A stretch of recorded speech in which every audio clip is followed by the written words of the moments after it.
Welcome to the Bath Fizz and Foam YouTube channel. My name is Robin French Smith. It's Monday, which means it's time for a Make With Me Monday.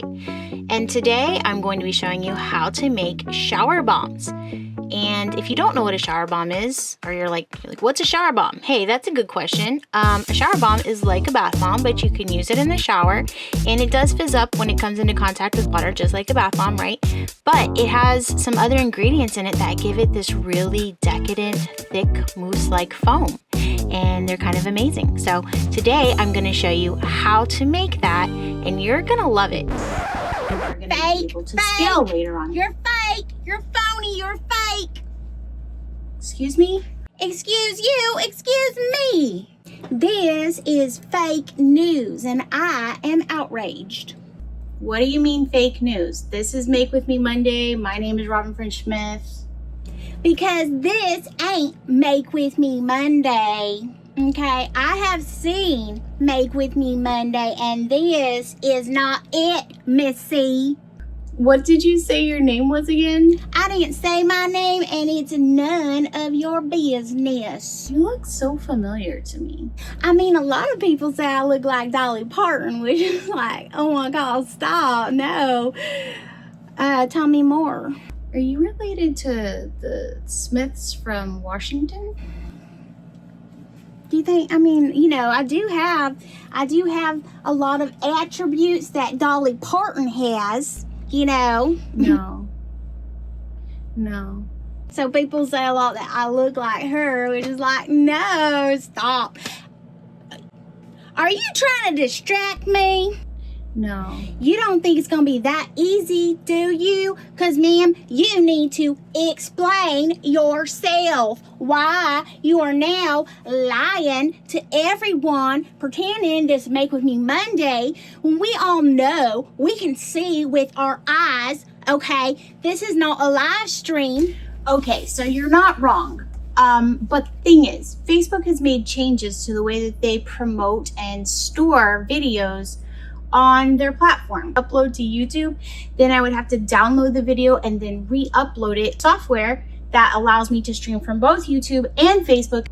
I just don't want to do that. I have been doing Facebook Lives almost weeks right there in the internet for you. You can find me all over the place. To scale it back, bring myself more time.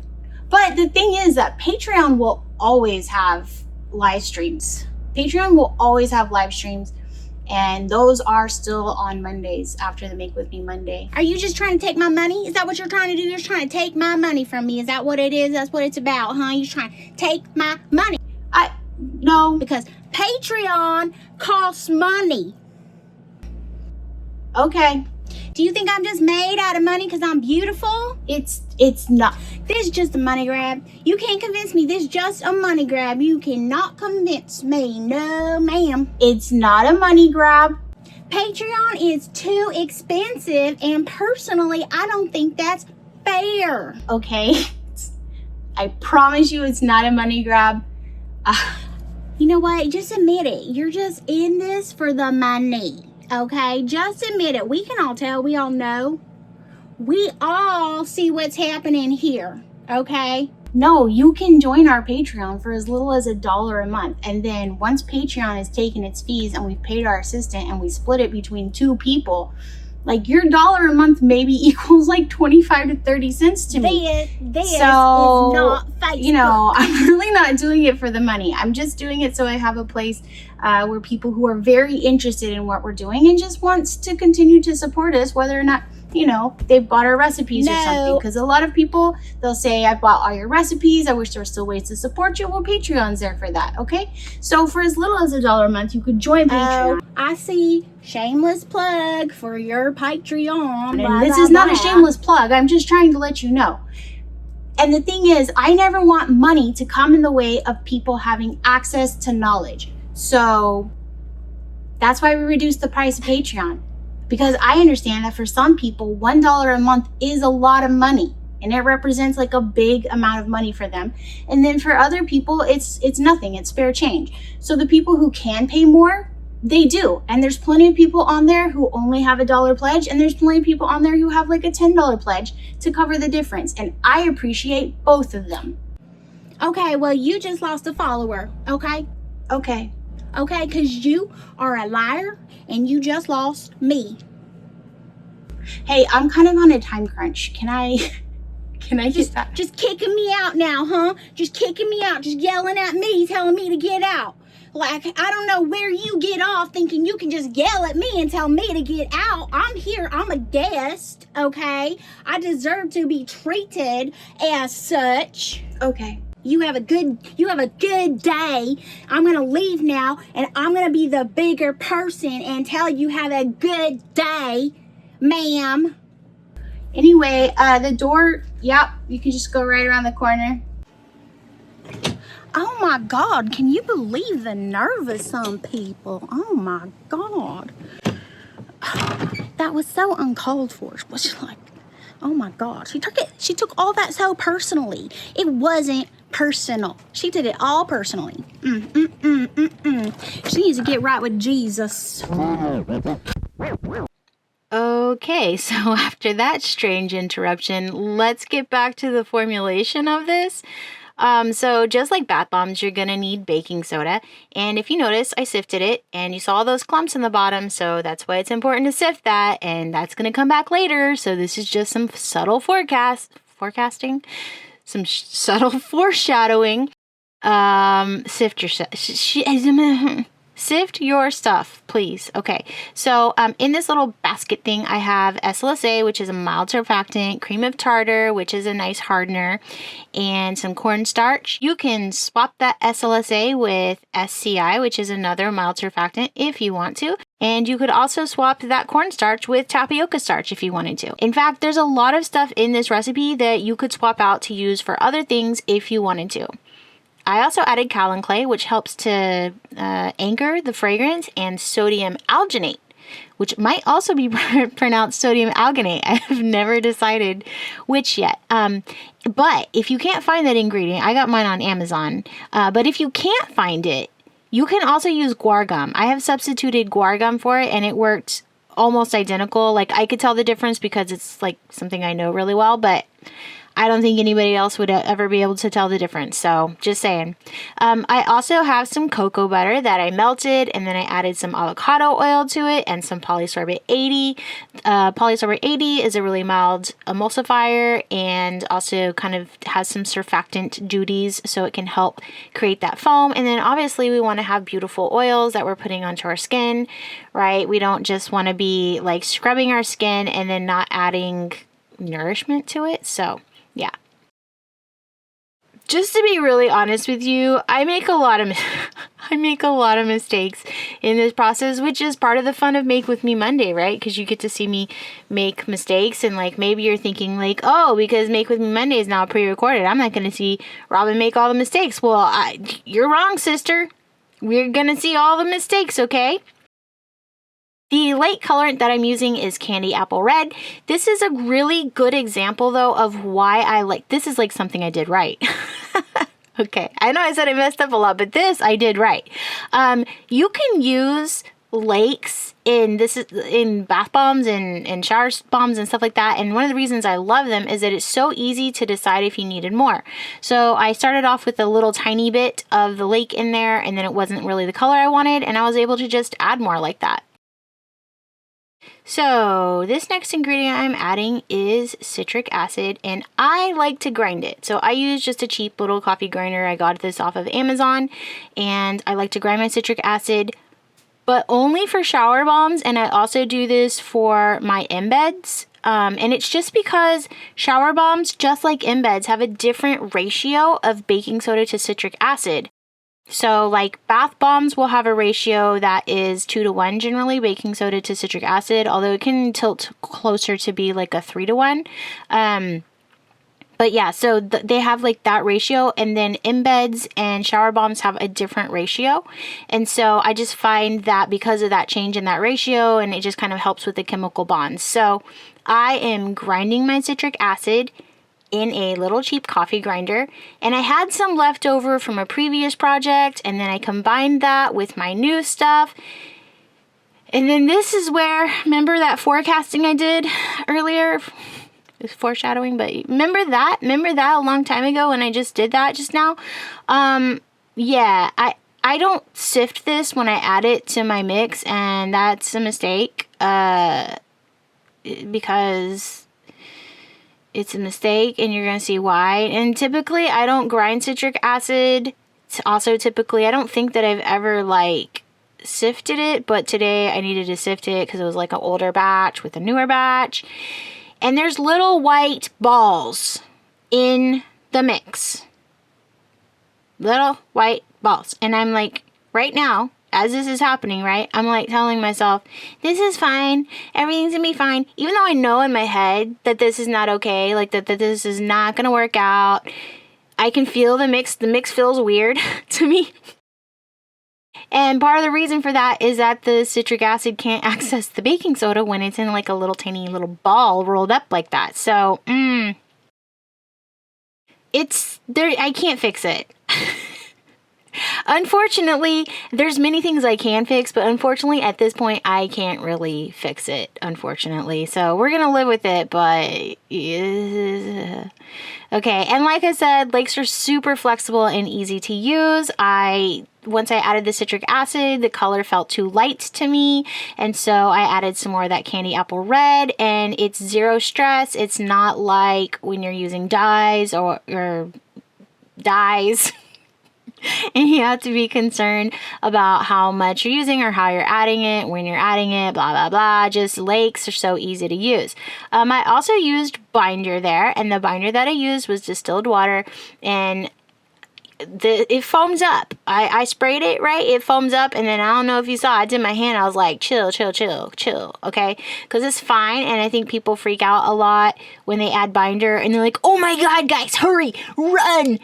It's activating, and you don't need to. That's like that's too much. You're doing too much. Do you see the poxy little specks in there? It hurts me physically to see that. But now I know, huh? Now I know. We learned something together. Yeah. So anyway, I see some people sometimes when it's, they add binder and then they kind of freak out because it's activating. But like, yes, that's what's supposed to happen. The binder is supposed to kind of activate it just a little bit, just get it started just a little bit. And then it's your job as maker to be clever enough and skilled enough to know how to stop that reaction from happening, which most of the time I can do. Sometimes I can't do it. Okay, so I'm using a hybrid mold. First off, let's talk about this hybrid mold. I really like hybrid molds that are breakaway molds. I really like breakaway molds. How about that? For shower bombs. And the reason I like that is because you can take the entire shower bomb into the shower and then use it a little bit, and then when you take it out of the shower, it'll stop fizzing up. But I prefer to have like a little piece that I can break off, take into the shower with me, and then I can kind of have like portion control. So, yeah, I really like this breakaway mold, and I believe I got it from Breaking the Mold. If not, Chunkadust. I know they have a bunch of, yep. It's just, okay, here's the thing. Okay, first off, Chunkadust, they have a bunch of, breakaway molds, so check them out. Now I'm adding a little bit of extra avocado oil because the mix just feels too dry to me, and this may be something I need to go in and modify, like on because we have, like for Scandalous Soap, my other business, we have like spreadsheets that have all the recipes from Bath Fizz and Foam that we use, and then ones that are not part of Bath Fizz and Foam that we use, and then I have that modified. And so this might be something that I need to modify on a consistent basis because I did feel like it was a little bit too dry. Now, let's see. Wait, I added that avocado oil, and then I was like, oh, I'm going to be lazy. I'm just going to not mix it because I don't want to do that because I'm just lazy. But you could see, not only now do we have poxy spots, now we have oil spots. This is the situation. It's a situation. Okay. All right. And then right there, I'm like, finally, like, okay, I break down. I'm going to put it in the mixer. I'm going to put it in the mixer so I can mix out all those oil spots because I don't want oil spots. Like the little white specks, I could maybe get away with those. And honestly, you don't really see them on the surface of the shower bombs. But oil spots, you'll definitely see. So I mixed it back up in the mixer. And we're going to give it another shot. So when you're using hybrid molds, I like to kind of pile it in and then tamp a little bit. Oh, look, see the oil spots? See the oil spots? Yeah. I like to put a little bit of the mix in and then kind of tamp it down a little bit and then just pack it with my palm, kind of the same way you would do with the vacuum form mold. And then one of the things that I've learned from watching other makers is that for hybrid molds in particular, okay, spotty, let's see, and then not as bad, right? So it was definitely worth it for me to put it back into the mixing bowl, and then I debate about redoing that one, but I'll give you, just pause the video right now and tell me whether or not you think I redo that one, okay? Pause it right now. Go ahead in the comments. Tell me whether or not you think I redo that one. If you know me, you'll know what happens, okay? Yeah, I don't know what I was talking about. We were talking about things. Oh, okay, because I learned from other makers that, especially for these hybrid molds, it's actually really useful to use your whacking spoon and knock the outside. There you go. Whom among you said, yes, this girl who always does the most is gonna do that. She's always extra, so she's gonna redo that. Also, don't do that. Don't do that. Right there, you see me pick that? You see me pick that shower bomb up? Like, I'm sorry. Do as I say, not as I do. You shouldn't be picking up your bath bombs or your shower bombs and stuff, like, right after you make them. Because sometimes people message me and they're like, I want to be able to do that because I saw somebody on YouTube do that. And like, no, don't do that. You don't need to do that. It's not necessary to do that. It's a bad idea to do that. I'm being a bad example for you to show you that I did that. So I just wanted you to know, don't do that. Okay. Anyway, as we were saying, I have learned from watching other makers that if you tap the outside of the hybrid mold like that, before you flip it over, you have a much cleaner release. And typically, like you saw me tapping the side there, typically with 3D printed molds, that's what you're doing. You're going to like tap the sides when it's on your tray. But with hybrid molds, you have kind of a little bit different technique, and it helps to just get some of that good tapping action, that whacking action. Whacking action. That should be a t-shirt, right? Anyway, it's good to get some of that whacking action before you flip it over. And I don't know if you can tell. I end up being able to tell, and it slightly bothers me, like I let it go because I'm like, Elsa, why don't you give Elsa a balloon? Because she'll let it go. That's a little Frozen joke for you. I like bad jokes. Yeah, I do. So anyway, the bath bomb, the shower bombs where I added the oil, you can see that they're like a tiny bit darker than the two where I didn't add the extra oil. And it mildly bothers me.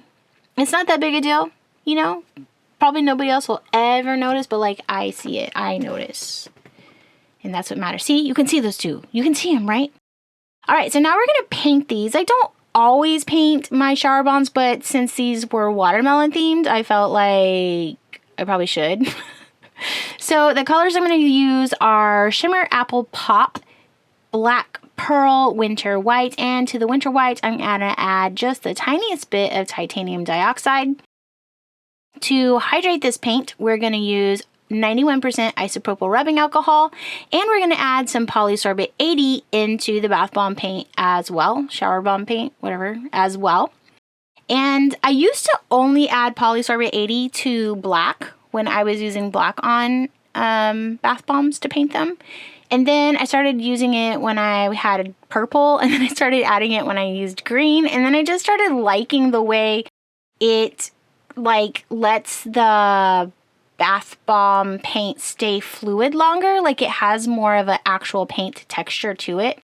And so I just kind of grew to like that. And so yeah, I've just kind of made it a habit now. So I kind of motioned there like a little bit few seconds ago. I don't know why that word was hard for me to get out. That I sprayed all of the shower bombs with 91% isopropyl rubbing alcohol before I got started. And I think that really helps with the paint soaking in correctly and quickly. And I think it just gives like an overall better coverage. So that's something that I very typically do when I'm painting any kind of bath bomb, shower bomb, any kind of fizzy thing. If I'm going to do shower steamers, anything like that. So yeah, that's my little hint for you on that. If you use dyes, you might have to be careful because dyes will discolor. with 91% isopropyl rubbing alcohol. And now I'm going to, because see, what had happened was I had to sit and watch me do this 7 times. Okay, I had to watch me paint a white stripe all the way around 7 times. And you're like, oh, that's not that big a deal, whatever. Yeah, but then I had to watch me paint little black watermelon seeds 7 times. And then I had to watch me paint green 7 times. And it got to be a little bit much. And I thought, this might be boring. This might not be what people are here for. This, they might be here for like the journey, but not like that journey. So I decided to do a little compilation like that. And I think it looks good. And I think I like it. So I hope that you like it. Another really important thing that I want to talk about is the Shimmer Apple Pop, which is a green. I know we're not there yet, but hear me out. We got a lot to say about this. When you're using green micas, green and blue micas in the US, you are supposed to use ones that do not have chromium green oxide or ultramarine blue. And that can be kind of a challenge because not a lot of suppliers have micas that are approved for use, blue and green micas that are approved for use in the United States. They have to be approved for use in cosmetics, but also for use on lips. Okay, I've talked about this before. We're not going to go there right now, but it's important that it be able to be used on lips, even though it's your butthole. Not your mouth, but oddly enough, apparently they're similar. Okay, I'm not saying you. I'm just saying that's what this is a law. I don't make the law. Okay. Anyway, this green from TKB is approved for use in cosmetics intended for use with lips. But here's the deal. I found this to be very common with these blues and greens that are approved for cosmetic use for lips. They tend to bleed. And so if you paint it on, let's say you painted it on a white bath bomb, it will bleed out into the rest of the bath bomb. Or let's just pretend that you're going to paint it on a watermelon and you're painting it right next to white, then it will bleed into that white, which is unfortunate. That's not what we want it to have happen, because typically what's going to happen is the blue is going to bleed, because you know what? This is really fascinating. You probably don't care, but the different colors that make up like red 40, blue 1, yellow 5, yellow 6, and red 27, they all precipitate at different speeds. And so like blue 1 and red 27 will suck up into like a paper towel or something if you like do a color test on it. So like if you do an orange that's made with red 27 and yellow 5, the red 27 will precipitate faster than the yellow 5. The blue 1 will do the same thing if you use a green that's made with blue 1 and yellow 5. So the point of that is that the blue 1 is going to just keep going. And also blue 1 is just forever. Like blue 1 is just forever. It's forever. Like once you have, it's just forever. So, I didn't want that to happen. So one of the tricks that I've learned, I'm sorry, there is a point to this. One of the tricks that I have learned from myself, who taught myself this, one of the tricks that I've learned is to spray the bath bomb or shower bomb, let it kind of dry out as I'm painting the other areas. And then any areas that are going to be next to that blue or green, go ahead and also wait for those to be totally dry before you paint the next section, which is blue or green. Like before you paint the blue or green, before you paint the blue or green mica next to it, let the paint dry, okay? Thank you. You'll have less of the bleeding. It doesn't 100% never make it happen, but you'll have less of it, okay? And so that's just something I wanted to teach you now, and now you're taught. And honestly, this little nitpicky part right here where I'm doing like the little in-between spaces, first off, visually, like right now, I like the ones that do not have the white in the little cut-in areas for some reason. Like I like the way they look better, but I think in person they look better when they're all the way done, but like overhead, I don't know. Anyway, you tell me if you think that's accurate or not. But what I was gonna say was, this took forever. And if you're in Patreon, you would know this because you got to watch me doing this live. And so, you know, if you're upset because you want more live streams and stuff, then Patreon is still getting lives. They're still doing the live streams. And in fact, I'm doing live streams of videos that I'm doing for here with Patreon. How do you like that? Not always, not all of them, but some of them. And then also Patreon gets extra videos. You know, Patreon got an extra video this week. Huh. Not you, but that's okay. I still love you. I'm just saying. Okay, so what I'm trying to show you right here, the bath bombs are not all the way dried yet, and I get green mica all over my hands. It's wonderful. But what I wanted to show you is down in those little cutaway crack areas is, I'm sorry, I'm just like a junior high kid right now. I'm like, cracks. What I'm trying to show you is the blue, and it's bleeding onto that white, but it's not doing it on the top part, because that area I let dry. But then that little cut-in area, I painted those like almost right together, right? And I didn't give the blue or green or whatever it was time to dry. And so it does bleed. So I just want to show you that. Also, let me show you how to use a shower bomb. I kind of gave you like a sneak peek at the beginning, but let's take a shower together and I'll show you more. So when you get water on the shower bomb, it starts to activate, and you can scrape that off and use it, or you can scrub the bar straight onto your skin if you want to, but this is my favorite way to use this.